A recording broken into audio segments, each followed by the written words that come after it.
Assalamu alaikum. Today marks the 20th anniversary since the US-led invasion of Afghanistan. I was in Kabul when the US cruise missiles first landed, the Tomahawk cruise missiles. They landed in Kabul and they shattered the windows of my home and many other homes, even though we were some distance from the original strikes. And we started to see repeatedly and regularly these cruise missile strikes, followed by airstrikes that hit in and around Kabul. They used things like 15,000-pound Daisy cutter bombs, which are the largest bombs used in conventional weapons.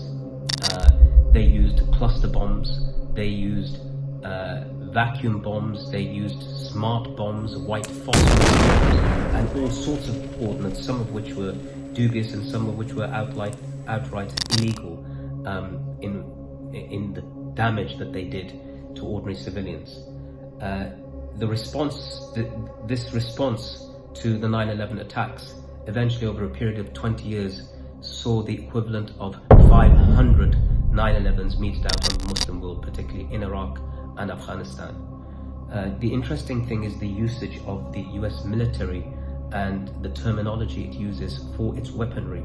And I can't help but to think the use of these Tomahawk cruise missiles, of course themselves taking a name from Native Americans who were wiped out in the Americas, but taking the use of their battle weaponry like the Tomahawk, and then changing that into something far more devastating, far more indiscriminate than the Tomahawk.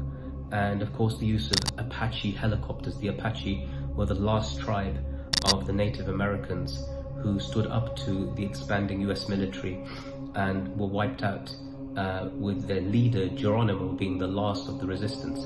And of course, if you may remember, that the operation used to named that took out and killed Osama bin Laden was called Operation Geronimo. The helicopters that you see used in Afghanistan, some of which were left behind, but Black Hawk helicopters, Apache helicopters, again all named after various incidents and individuals and tribes of the Native Americans that were eventually decimated and destroyed.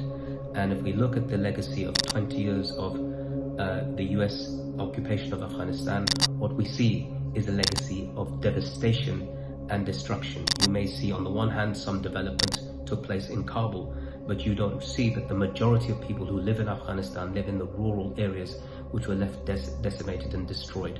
And that is where the support for the resistance existed the most, and that is why the resistance maintained and continued, and the end result of the occupation was defeat for the United States of America and its allies.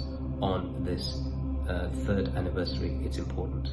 On this 20th anniversary, it's important that we remember this. Assalamu alaikum.